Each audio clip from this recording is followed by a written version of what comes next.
நண்பர்கள் அனைவருக்கும் வணக்கம். Welcome to Raja story. நான் உங்கள் ராஜா.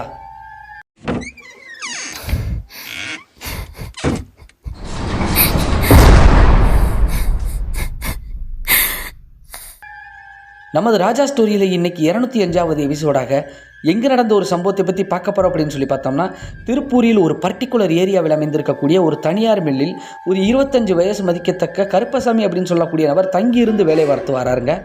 அப்படி அவர் தங்கியிருந்து வேலை பார்க்கக்கூடிய இடத்துல அவரை சுற்றி ஒரு பெண்ணின் ஆன்மா, இறந்து போன பெண்ணின் ஆன்மா வருது. அவர் உடனே இருக்குது அப்படிங்கக்கூடிய நிலை தெரியாமல் தன்னிலை மறந்து அவர் சொந்த ஊருக்கு வந்ததுக்கப்புறம் அவரை சுற்றி சுற்றி வந்து இறுதியில் அவர் உயிரை பறிபோன ஒரு அதிபயங்கரமான ஒரு அமானுஷிய சம்பவத்தை தாங்க நாம் இன்றைக்கி 205வது எபிசோடாக நமது சேனலில் பார்க்க போகிறோம். மேலும் நண்பர்களே, நீங்கள் ஹாரர், த்ரில்லிங், அமானுஷியம் இது போன்ற கோஸ்ட் ஸ்டோரியெல்லாம் விரும்பி பார்ப்பீங்க, கேட்பீங்க அப்படின்னா மறக்காமல் நமது ராஜா ஸ்டோரியை சப்ஸ்கிரைப் பண்ணி வச்சுக்கிட்டு பக்கத்தில் இருக்கக்கூடிய ஆல் அப்படிங்கிற பெல் பட்டனை தட்டிக்கோங்க. காரணம் என்ன அப்படின்னு சொல்லி பார்த்தோம்னா, தொடர்ச்சியாக நாம் போடக்கூடிய அனைத்து வீடியோக்களுமே அப்போ தான் உங்களுக்கு உடனுக்குடன் வந்து சேர்ந்து விடும் அப்படிங்கிறத தெரியப்படுத்திக்கிறேன். மேலும் இந்த வீடியோ உங்களுக்கு பிடிச்சிருந்துச்சுன்னா மறக்காம இந்த வீடியோக்கு ஒரு லைக் பண்ணிவிட்டு உங்கள் நண்பர்களுக்கும் இந்த வீடியோவை ஷேர் பண்ணி நம் ராஜா ஸ்டோரி சேனல் வளர்ச்சிக்கு பேர் உதவியாக இருங்கள் என் நண்பர்களே. மேலும் உங்கள் வாழ்விலோ இல்லை உங்களுக்கு தெரிந்த ஒரு சில நபர்களின் வாழ்விலோ இது போன்று ஏதாவது மறக்க முடியாத ஒரு சில அமானுஷியமான திகில் சம்பவங்கள் நடந்திருந்தால் டிஸ்பிளேயில் காட்டப்படக்கூடிய இந்த ராஜா ஸ்டோரி அப்படிங்கக்கூடிய என்னுடைய வாட்ஸ்அப் எண்ணிற்கு ஒரு வாய்ஸ் மெசேஜாக கூட அனுப்புங்க நண்பர்களே. கண்டிப்பாக நமது சேனலில் அது ஒளிபரப்பப்படும் அப்படிங்கிறத தெரியப்படுத்திக்கிறேன். மேலும் வாங்க நண்பர்களே, இன்னைக்குள்ள அந்த அதிபயங்கரமான அமானுஷிய சம்பவத்துக்குள்ள நாம போகலாம்.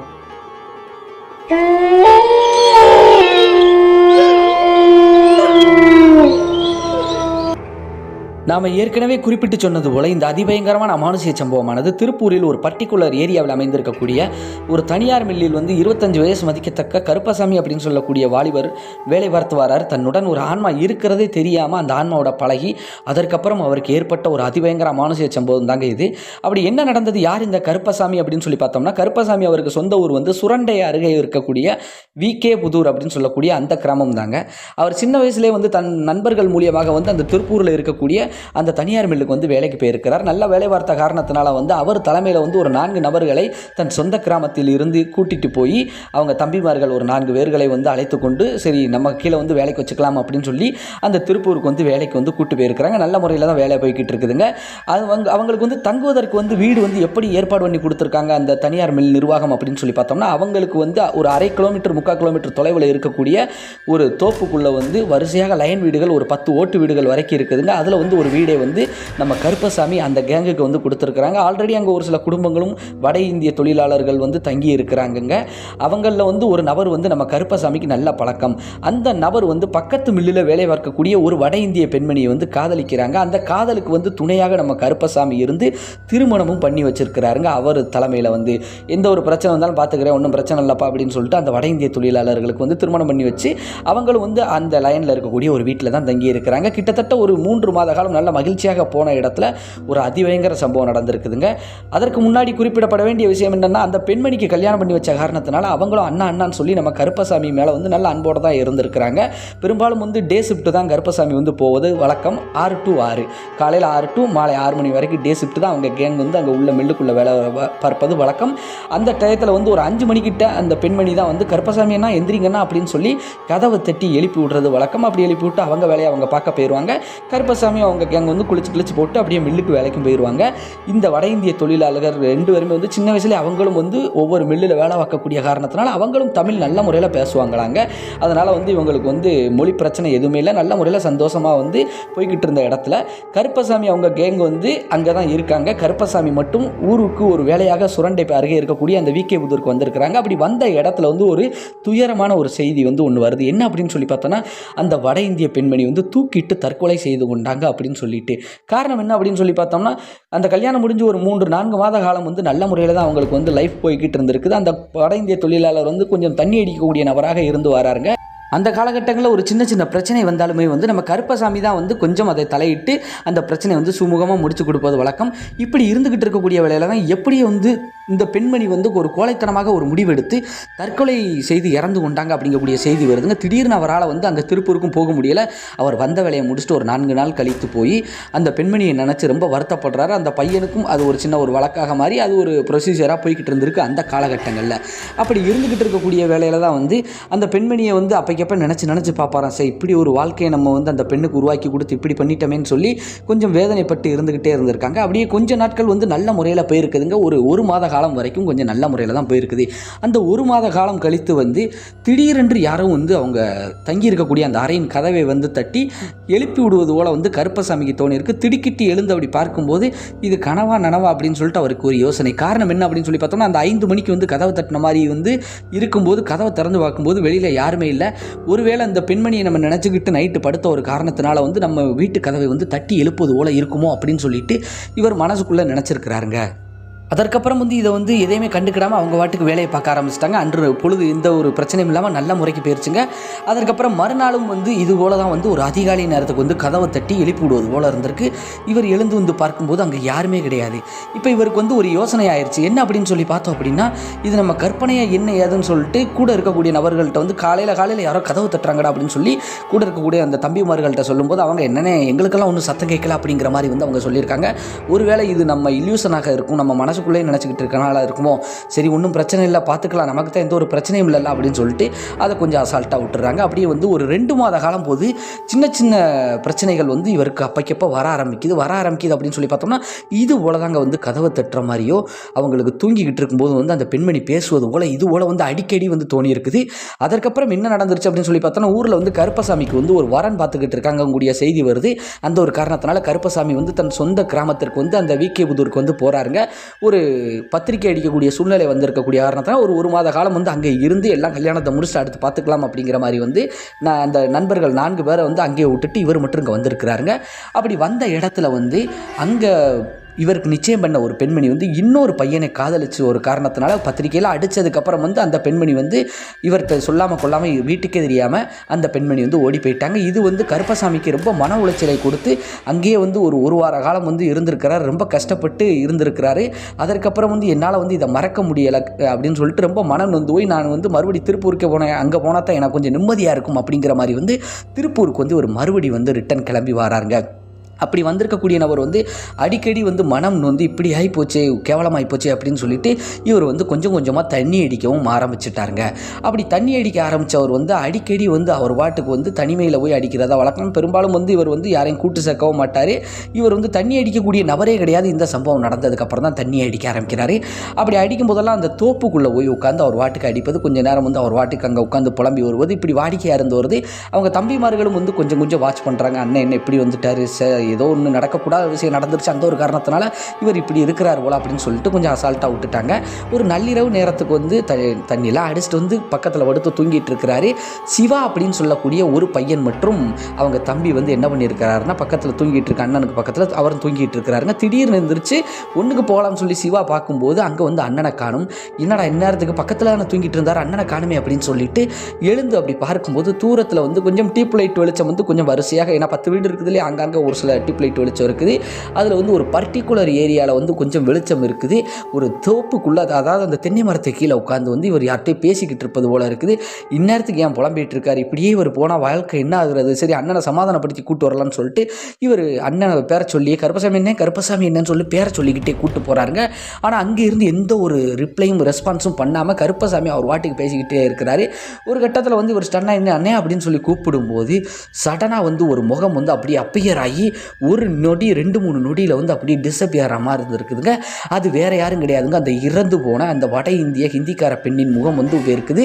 அந்த சிவாவுக்கு உடனடியாக பதறி அடித்து அந்த இடத்த விட்டே வந்து உடல் நடுக்கத்தோடு வந்து அவர் அறைக்கு வந்து படுத்துக்கிட்டாருங்க. அமைதியாக யார்கிட்டையுமே சொல்லாமல் வந்து படுத்துக்கிட்டார். உடல் நடுங்க ஆரம்பிச்சிருச்சு. ஒரு 2 நிமிஷம் 3 நிமிஷம் கழித்து வந்து பின்னாடியே வந்திருக்கிறாருங்க. யார், அந்த கருப்பசாமி என்ன.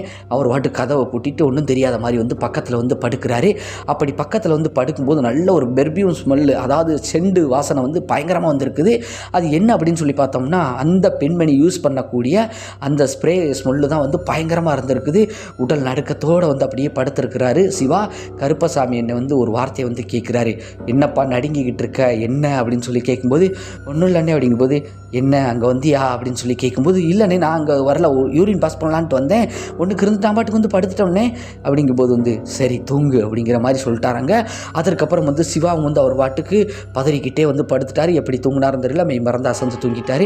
இங்கிட்டு வந்து கருப்பசாமி வந்து தூங்கிட்டார். காலையில் எந்திரிக்கும் போது சிவாவுக்கு வந்து உடல் நடுக்கம், பயங்கரமான காய்ச்சல்.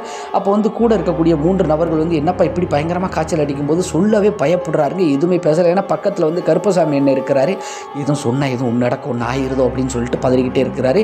அதுக்கப்புறம் கருப்பசாமி என்னன்னு தான் வந்து என்னப்பா இப்படி இருக்குது, உடம்பு அனலாக கொதிக்கி நார்மலாக இருக்கிறாருங்க. இப்போ காலையில் எழுந்ததுமே உடம்பு அனலாக கொதிக்குதுப்பா, ஹாஸ்பிட்டல் எதுவும் போகுமா அப்படிங்கும்போது, இல்லைன்னு நானே போய்க்கிறேனே, எனக்கு ஊருக்கு போகணும் போல் இருக்குது, நான் ஊருக்கு போயிட்டு ஒரு 2 நாள் இருந்துட்டு வராமனே அப்படிங்கும்போது வந்து கருப்பசாமி வேலை வந்து இங்கே எவ்வளவோ இருக்குன்னு சொல்லி பார்த்துருக்கிறாரு. இருந்தாலும் நான் ஊருக்கு போயிட்டு வந்துடுறேங்கன்னு சொன்ன ஒரு காரணத்தினால சரி பார்த்து போயிட்டு வாப்பா அப்படின்னு சொல்லி செலவுக்கு காசெல்லாம் கொடுத்து அனுப்பி விட்டாருங்க.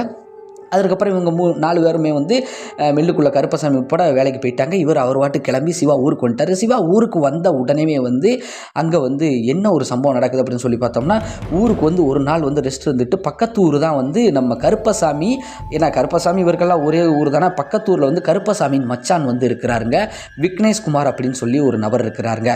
அந்த விக்னேஷ்குமாரை தேடி நேராக போகிறாருங்க. காரணம் என்னென்னா அந்த கருப்பசாமியின் அக்கா கணவர், அவரும் வந்து இவரும் கொஞ்சம் நல்லா பழக்கம், மச்சான் நல்லா பழகிக்கிடுவாங்க. அந்த ஒரு காரணத்தினால் நேராக போய் மச்சான் அந்த மாதிரி உங்கள்கிட்ட கொஞ்சம் தனியாக பேசணும் அப்படின்னு சொல்லிட்டு ஒரு மாலை நேரத்துக்கு வந்து கூப்பிட்டு சொல்கிறாங்க. என்ன சொல்கிறாங்கன்னா, இது போல் வந்து கருப்பசாமி என்ன ஒரு பொண்ணு கல்யாணம் பண்ணி வச்சாங்களா, அது கூட இறந்து வச்சு உங்களுக்கு தெரியும்ல, சொல்லியிருக்கோம்ல அப்படிங்கும்போது, ஆமாப்பா அந்த பெண்மணி கூட வந்து கருப்பசாமி நிதம் இரவு வந்து பேசுவது போல் இருக்குது, இவர் வந்து அப்போக்கப்போ யாரோ கதவை தட்டுறாங்க அதிகாலையில் அப்படிங்கிற மாதிரி சொன்னாங்க. ஆனால் நாங்கள் அப்போ கூட நம்பலை, நான் கண் கூட முந்தா நாள் பார்த்தேன், நான் இந்த மாதிரியெல்லாம் பார்த்தேன், நான் மிரண்டு போயிட்டேன் அப்படிங்கும்போது வந்து, என்னப்பா நீ இறந்து போன பொண்ணு கூட எப்படிப்பா மச்சான் பேசுவான் அப்படிங்கும்போது, இல்லை இல்லை மச்சான் நான் பார்த்தேன் அப்படின்னு சொல்லிட்டு விக்னேஷ்குமார்கிட்ட சொல்லும்போது, விக்னேஷ்குமாரே வந்து அரண்டு போயிட்டார். நீங்கள் அவர் இங்கே வர சொல்லி அதை என்னன்னு பாருங்கள், நான் இனிமேல் அங்கிட்டு போக மாட்டேன் அப்படின்ட்டு இவர் இங்கே ஊருக்குள்ளே கிராமத்திலே இருந்துட்டார், பதறி போயிட்டாருங்க.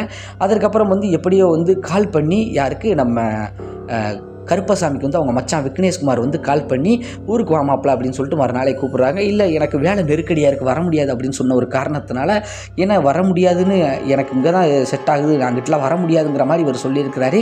இப்போ நீ ஊருக்கு வந்துட்டு போப்பா, உங்கள் பாட்டிக்கு உடம்பு சரியில்லை, இப்போ ரொம்ப முடியாமல் கிடக்காங்க அப்படிங்கிற மாதிரி பொய் சொல்கிறாருங்க. ஏன்னா உண்மையை சொன்னால் வர விடாது அப்படின்னு சொல்லிட்டு பொய் சொல்கிறாரு. ஆனால் அது வந்து உண்மையிலே வந்து பாட்டியெல்லாம் நல்லா தான் இருக்கிறாங்க, அப்படி சொன்னால் தான் வருவாங்கன்னு சொல்லி சொன்ன ஒரு காரணத்தினால மற்ற 3 நபர்களை வந்து அங்கேயே தங்க வச்சுட்டு கருப்பசாமி மட்டும் கிளம்பி வராருங்க. ஆனால் வேலை ரொம்ப இருக்கக்கூடிய காரணத்தினால சிவாவை போக சொல்லியிருக்காங்க. சிவா வந்து எதையுமே கண்டுக்கல, நான் போக முடியாது, எனக்கு உடம்பு சரியில்லை, நான் எல்லாம் சரி பண்ணிட்டு தான் போவேங்கிற மாதிரி சொன்ன ஒரு காரணத்தினால இன்னொரு பையனை வந்து மில்லுக்கு வந்து அனுப்பி வைக்கிறாங்க. நீ இந்த திருப்பூரில் இருக்கக்கூடிய அந்த மில்லுக்கு வந்து கிளம்பி போப்பா அப்படின்னு சொல்லி இன்னொரு பையனை அனுப்பி வச்சாச்சு.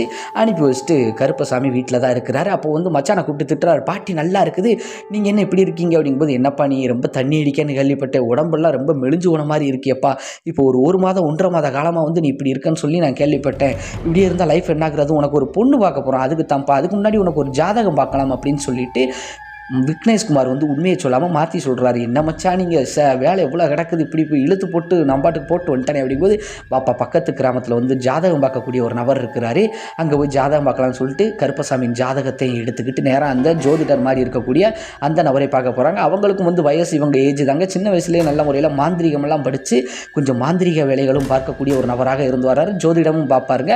அவர் பேர் வந்து கர்ணன். அந்த கர்ணா வந்து பக்கத்து கிராமம் தாங்க. உடனடியாக அந்த ஜோதிடரை பார்க்கிறதுக்கு வந்து கருப்பசாமி அழைச்சிக்கிட்டு விக்னேஷ்குமார் போன உடனே வந்து ஜாதகத்தை கொடுத்து பாருங்க அப்படிங்கும்போது வந்து அப்படியே வந்து கருப்பசாமியை கொஞ்சம் நேரம் பார்த்துட்டு அந்த ஜாதகத்தையும் பார்த்துட்டு, தம்பி கொஞ்சம் வெளியில் இருக்கீங்களா, நான் வந்து இவர்கிட்ட கொஞ்சம் பேச வேண்டியது இருக்குது அப்படின்னு சொல்லி சொல்கிறாங்க. இவங்களுக்கும் வந்து ஒரு உறவுக்காரர் மாதிரி தாங்க அவர் வந்து, ஏன்னா அந்தளவுக்கு நல்ல சின்ன வயசுலேருந்து பழகி இருந்திருக்கிறாங்க. அந்த நபர் வந்து கருப்பசாமியை வந்து வெளியில் அனுப்பிட்டு, உங்கள் மச்சான்கிட்ட கொஞ்சம் தனியாக பேசணும்ப்பா அப்படிங்கும்போது வந்து சரி பேசுங்க அப்படின்னு சொல்லிட்டு இவர் கருப்பசாமி வெளியில் போயிட்டாருங்க. வெளியில் போனதுக்கப்புறம் வந்து அப்படியே விக்னேஷ்குமார்கிட்ட வந்து அந்த கர்ணா என்ன சொல்கிறாங்க அப்படின்னு சொல்லி பார்த்தோம்னா, அண்ணே ஒன்றும் பிரச்சனை கிடையாது, ஜாதகத்துலலாம் எந்த ஒரு கோளாறும் கிடையாது. ஆனால் உங்கள் மச்சானுக்கு வந்து வரும்போது கூட வந்து ஒரு பெண்மணி வருது, முக்காடு ஓட்ட மாதிரி ஒரு பொண்ணோட ஆன்மா கூடவே வருது, சுற்றிக்கிட்டே இருக்குது போல, கூடவே ரொம்ப அட்டாச்சாக இருக்கிற மாதிரி இருக்குது அப்படிங்கும்போது வந்து அப்படியே அதிர்ந்து போயிட்டாருங்க யார் விக்னேஷ்குமார். ஆகா, கண்ணு முன்னாடி பார்த்த மாதிரி சொல்கிறாரு அப்படிங்கும்போது, எப்படி அண்ணே நீங்கள் சொல்கிறீங்க, எப்படி சாமி சொல்கிறீங்க அப்படிங்கும்போது, நான் கண்ணார பார்த்தேன், அப்படி உள்ளே வரும்போது கூடவே வந்து ஒரு ஆன்மாவும் வருது, இதை இப்படியே விட்டால் உயிருக்கு ஆபத்தாக கூட வந்துடும் அப்படின்னு சொல்லிட்டு கொஞ்ச நேரம் வந்து ஜாதகத்தை பிரட்டி பார்த்துட்டு, இவருக்கு ஒரு பெரிய உயிர் ஆபத்து கண்டமும் இருக்குது, இந்த பெண்ணின் ஆன்மாவால் வந்து இவருக்கு வந்து ஒரு ஆபத்து இருக்குது, இப்போ இவருக்கு நல்லது செய்கிற மாதிரியே செஞ்சு கூடவே தான் இருக்குது, இறந்து போனதே வந்து மறந்து போய் இவர் வந்து கூட பழகிக்கிட்டு இருக்காரு. ஆரம்ப காலகட்டத்தில் இறந்து போனதெல்லாம் தெரிஞ்சிருக்கு, கொஞ்சம் கொஞ்சமாக இவர் கூட வந்து மறுபடி பழகி தான் இறந்து போனதே வந்து மறக்கடிச்சிருச்சு. ஏன்னா ஒரு சில ஆன்மாக்கள் இப்படி எல்லாம் செய்யும்னு சொல்லி நானே கேள்விப்பட்டிருக்கேங்க. அதே மாதிரி தான் அந்த மாந்திரிகரும் அந்த கர்ணாவும் சொல்கிறாரு, இது போல் வந்து அவருக்கு மறந்து போய் அப்படி இருக்கிறாரு. இப்படி இருந்தால் இது சிக்கலாகி போகும், நீங்கள் என்ன பண்ணுங்க, இவரை வந்து நான் வந்து ஒரு எலும்புச்சங்கனி ஒன்று கொடுத்து விடுறேன், அந்த எலும்புச்சங்கனியை வந்து ஒரு நாளைக்கு வந்து தலைக்கு வச்சு படுத்துட்டு, அதாவது திருப்பூரில் இருக்கக்கூடிய அந்த மில்லுக்கே அந்த இடத்துக்கே போகணும், அவருடைய அந்த இடத்துக்கு போய் தலைக்கு வச்சு படுத்துட்டு அந்த மந்திரிச்ச எலும்புச்சம்பளத்தை நேராக என்கிட்ட வந்து கொண்டு வந்து கொடுத்தா ஒரு சில வேலைகளெல்லாம் பார்ப்பேன் அப்படிங்கிற மாதிரி சொல்லியிருக்கிறாங்க. சரி சாமி, நான் எல்லாமே பார்த்துக்கிறேன் அப்படின்னு சொல்லிட்டு அந்த கர்ணா அவங்ககிட்ட சொல்லியிருக்காங்க. இதில் கர்ணா வந்து கொஞ்சம் அமைதியாக இருந்துட்டு இன்னொன்று என்ன சொல்லியிருக்கிறார் அப்படின்னு சொல்லி பார்த்தோம்னா, அதாவது அந்த ஆன்மாவையும் வந்து ஏன் வசியப்படுத்தி வச்சுக்கிட்டோம்னா எனக்கும் ஒரு பிரயோஜனமாக இருக்கும், ஆனால் இருந்தாலும் வந்து நீங்கள் கொஞ்சம் கவனமாக இருக்கணும் போது என்ன காசு எதிர்பார்க்கல அப்படிங்கும்போது, காசெல்லாம் வேண்டாம், நான் சும்மா கூட உங்கள் பழக்கத்துக்காக செஞ்சு கொடுத்துருவேன், எனக்கு தச்சனை ஒரு 101 வச்சா கூட போதும், அந்த ஆன்மாவுக்கு வந்து இந்த விஷயம் தெரியக்கூடாது, தெரிஞ்சால் பல சிக்கல்களை உண்டு பண்ணும், உங்களுக்கும் இடைஞ்சல் எனக்கும் இடைஞ்சல், ஏன் கருப்பசாமியின் உயிருக்கே கூட ஒரு ஆபத்து வரக்கூட வாய்ப்பு இருக்குது, ஆன்மாவுக்கு தெரியாமல் இருக்கணும் அப்படிங்கும்போது, நான் வேணால் உடன் போயிட்டு வரட்டா துணைக்கு அப்படிங்கும்போது, நீங்கள் துணைக்கு போனீங்க அப்படின்னா உங்களுக்கு அங்கே பயங்கரமான சிக்கல்கள்லாம் வர வாய்ப்பு இருக்குது அப்படிங்கிற மாதிரி சொல்லியிருக்கிறாங்க. சரி பார்த்துக்கலாம் சாமி, நான் இவரை கிளப்பி விட்டுட்டு உங்களுக்கு சொல்கிறேன், அப்போ அந்த மந்திரிச்ச எலும்புச்சங்கனியை கொடுங்க அப்படிங்கும்போது, அப்போ வந்து இவர் கையால் வாங்கிட்டு போகணுங்க, இவரையும் கூப்பிட்டுவாங்க, இப்போ நீங்கள் கிளம்புங்க அப்படின்னு சொல்லி அனுப்பி வச்சிருக்கிறாரு. அப்புறம் வீட்டுக்கு போன கொஞ்ச நேரத்திலே வந்து ஒரு செய்தி வந்து இவருக்கு வந்து தெரிய வருது. யாருக்கு? நம்ம கருப்பசாமிக்கும் சரி நம்ம விக்னேஷ்குமாருக்கும். இப்போ கிராமத்தில் இருந்து 4வது ஒரு நபரை வேலைக்கு அனுப்பி வச்சிருக்கிறாருல திருப்பூருக்கு, அங்கே அந்த நபர் வந்து என்னால் அங்கே தங்க முடியாது, ஒரே பொழுது தான் அங்கே இருந்திருக்கிறாரு, அன்றைக்கி நைட்டோடு நான் கிளம்ப போகிறேன்னு அடம் பிடிச்சிருக்கிறாருங்க. ஏன்னா இவங்க வந்து சோசியம்லாம் பார்த்துட்டு போன அன்னைக்கு நைட்டே வந்து அவர் காலையில் தான் போயிருக்கிறாரு, நைட்டே கிளம்ப போகிறோம்ட்டாரான். காரணம் என்ன அப்படின்னு சொல்லி பார்த்தோம் அப்படின்னா, என்னால் அங்கே தங்க முடியலை, என்னை யாரோ காலை பிடிச்சி பரபரன்னு இழுத்து வெளியில் தள்ளுற மாதிரி இருக்குது, யாரோ ஒரு பெண்மணியின் அழுகுரல் சத்தமெல்லாம் கேட்குது, எனக்கு ஒரு செண்டு ஸ்மெல்லாம் அடிக்கும்போது வந்து அப்படியே கருப்பசாமி முகம் வந்து கொஞ்சம் வித்தியாசமாக மாறுவதை பார்த்து விக்னேஷ்குமார் வந்து என்னப்பா அப்படிங்கும்போது, என்னென்னு பாருங்க அப்படின்னு சொல்லி போன கையில் கொடுக்கும்போது இவரும் பேசியிருக்காரு, நான் ஊருக்கு உடனடியாக வந்துடுவேன், எனக்கு இங்கே என்னென்னவோ நடக்குது அப்படிங்கும்போது கருப்பசாமி முகம் வந்து கொஞ்சம் விகாரமாக மாறுற மாதிரி இருந்திருக்கு. விக்னேஷ்குமார் தான் கொஞ்சம் தட்டி கொடுத்து, அப்படிலாம் ஒன்றும் இல்லப்பா, சின்ன பையன் விவரம் இல்லாத புது இடம்ல அதை அப்படித்தான் சொல்லுவான், நீ ஒன்றும் கண்டுக்கிடாத, நீ நாளைக்கு அங்கே போயிட்டு என்னென்னு பார்த்துட்டு இங்கே வந்துடுறேன் அப்படிங்கும்போது, சரி நான் போயிட்டு நான் பார்த்துட்டு வரேன் அப்படிங்கிற மாதிரி வந்து ஒரு வார்த்தை மட்டும் சொல்லிவிட்டு அன்று இரவு அங்கே தங்கி இருந்திருக்காரு. மறுநாள் காலையில் வந்து கொஞ்சம் அனுப்பி விட்ருக்குறாங்க.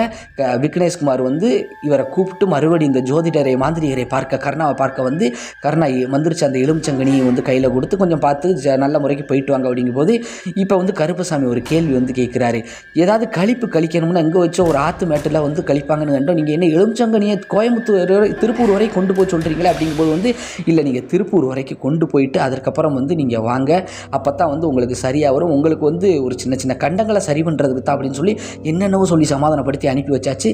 இப்போ நேரடியாக வந்து சரி பார்த்துக்கலாம் அப்படின்னு சொல்லிட்டு நம்ம கருப்பசாமியும் எலும்புச்சங்கனியை வாங்கிக்கிட்டு நேராக வந்து திருப்பூருக்கு அந்த பர்டிகுலர் ஏரியாவுக்கு மில்லுக்கு போயாச்சு. மில்லுக்கு போய் எந்த ஒரு போன்காலும் இல்லைங்க, அவர் வாட்டுக்கு அவர் வேலையை பார்க்க ஆரம்பிச்சிருக்கிறாரு. 2 நாள் ஆகுது, 3 நாள் ஆகுது, மச்சான் விக்னேஷ்குமார் ஃபோன் போட்டாலும் எடுப்பதில்லை. அதுக்கப்புறம் மாந்திரிகர் வந்து என்னாச்சுன்னு போது வந்து, இல்லை மச்சான் வந்து ஃபோன் எடுக்க மாட்டேங்க, வேலை அலப்பறையா என்னன்னு தெரியல, ஆல்ரெடி நிறைய வேலை அங்கே கிடக்குன்னு சொன்னால் கூட இருக்கிற நபர்களுக்கு அடித்து பாருங்கன்னு மாந்திரிகர் சொல்லியிருக்கிறாரு. அதே மாதிரி கூட இருக்கிற நபர்களுக்கு அடிக்கும்போது வந்து, இன்னொங்க மச்சான் தண்ணி அடிச்சுக்கிட்டு தான் இருக்கிறாரு, ஒன்றும் பிரச்சனை இல்லையே, என்ன வரும் அப்படிங்கும்போது வந்து, இல்லை அங்கே ஒரு பையன் அலறி அடித்து வந்தானே உங்கள் ஊர் பையன் என்னத்துக்கு அப்படிங்கும்போது வந்து, தெரியலாவே ஏதோ பார்த்து பயந்துருப்பேன் அப்படிங்கிற மாதிரி சொல்லிக்கிட்டு இருந்தான், வேறு ஒன்றும் இல்லை, எங்களுக்கெல்லாம் ஒன்றும் பிரச்சனை இல்லை, நாங்களாம் நிம்மதியாக தான் இருக்கிறோம், உங்கள் மச்சானும் வந்து அவர் வாட்டுக்கு வராரு, வேலையை பார்க்குறாரு, நைட்டு கொஞ்சம் லேட்டாக வந்து படுப்பார் ரூமுக்கு, மற்றபடியில் எந்த பிரச்சனையும் இல்லைன்னு சொல்லிட்டு அங்கே இருக்கக்கூடிய அந்த தம்பிமார்களும் வந்து நம்ம விக்னேஷ்குமாருக்கு சொல்லியிருக்காங்க. விக்னேஷ்குமார் வந்து மாந்திரிகர்கிட்ட சொல்லும்போது, அப்போ புதுசாக யாரும் போனால் வந்து அந்த ஆன்மா உள்ளே விட மாட்டேங்க, ஏற்றுக்க மாட்டேங்க, இடைஞ்சல் கிண்டல் பண்ணுது.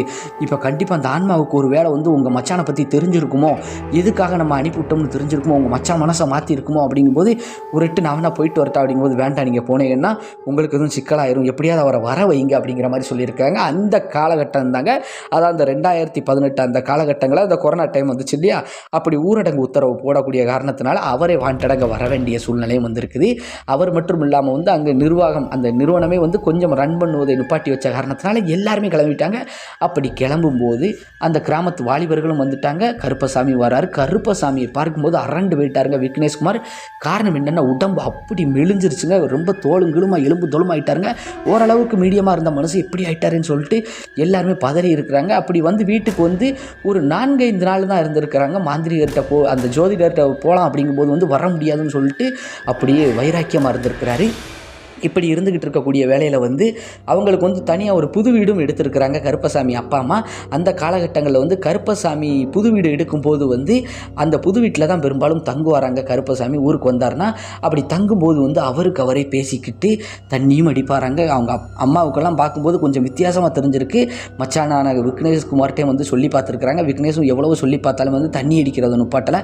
சரி, மனக்குழப்பத்தில் இருக்கா, நீங்கள் எதுவும் கண்டுக்கிடாதீங்கும்போது, ஆள் என்னப்போ இப்படி இருக்கிறான் என் மகன், கொஞ்சம் நீங்களாவது புத்திமதி சொல்லுங்கப்பான்னு சொல்லி மருமகன் விக்னேஷ்குமார்ட்ட சொல்லும்போது, அவர் என்னதான் புத்திமதி சொன்னாலும் கேட்பது மாதிரி இல்லை. ஆனால் தனியாக உட்காந்து யார்கிட்டயே பேசுவது வந்து தெளிவாக தெரியுது. அவங்க அம்மாவும் கொஞ்சம் கண்டுபிடிச்சிட்டாங்க, யார்கிட்ட இவன் பேசிக்கிட்டு இருக்கான் அப்படின்ட்டு பார்க்கும்போது, எதுவும் காத்து கருப்பு சேட்டையாக இருக்குமா அப்படின்னு சொல்லி பார்க்கும்போது வந்து அவங்க மச்சான்கிட்ட சொல்லும்போது, விக்னேஷ்குமார்கிட்ட சொல்லும்போது, மருமகன்கிட்ட சொல்லும்போது, அவரும் வந்து அத்தை இது என்னங்கிறத நான் பார்த்துக்கிறேன், நீங்கள் இதை பற்றி ஒன்றும் கண்டுக்கிடாதீங்க அப்படிங்கும்போது, மறுநாள்லேருந்து உடம்புக்கு முடியாமல் போய் படுக்க மாதிரி ஆயிடுறாருங்க. யார்? கருப்பசாமி. என்னடா திடீர்னு ஊருக்கு வந்து ஒரு வாரத்துக்குள்ளே இப்படி ஆயிட்டானே அப்படின்னு சொல்லிட்டு ஹாஸ்பிட்டலுக்கு கூட்டு போகும்போது வந்து நார்மலாக தான் இருக்கிறாரு. ஆனால் மஞ்சக்காமலை வருவதற்கான ஒரு வாய்ப்பு மாதிரி இருக்குது, நீங்கள் வந்து இந்த ட்ரீட்மெண்ட் பண்ணுங்கன்னு சொல்லிட்டு பத்தியம் இருக்கிற மாதிரி வந்து அந்த ட்ரீட்மெண்ட் ஓடுது. இப்போ மாந்திரிகர்கிட்டே வந்து இவரை அழைச்சிட்டு போக முடியாத ஒரு சுச்சுவேஷன். முதல்ல வந்து ஒரு உடம்பை தேத்திட்டு கூட்டு போகலாம் அப்படிங்கிற மாதிரி தாங்க இருக்கிறாங்க. இப்படி இருந்துக்கிட்டு இருக்கக்கூடிய வேலையில் தான் கருப்பசாமி அவருக்கு வந்து திடீர்னு வந்து அவராக எழுந்து அலறி உட்கார்ந்து கத்திக்கிட்டு இருப்பது போல், என்னென்னவோ பேசுவது போலே மர்மமாக நடந்துக்கிட்டே இருக்குது. ஒரு கட்டத்துக்கு மேலே வந்து கொஞ்சம் தேறி வர்ற மாதிரி இருந்திருக்கிறாருங்க. ஒரு 4-5 நாள் தேறி வர்ற மாதிரி இருந்து மறுபடி படுத்த படுக்கையாக மாறி இருக்கிறாருங்க. அப்படி படுத்த படுக்கையாக இருக்கும்போது வந்து மச்சானை வர சொல்லுங்க அப்படின்னு சொல்லிட்டு அப்படியே அண்ணாந்து பார்த்து அந்த புது வீட்டில் படுத்த மாதிரியே பார்த்துக்கிட்டே இருந்திருக்கிறாரு.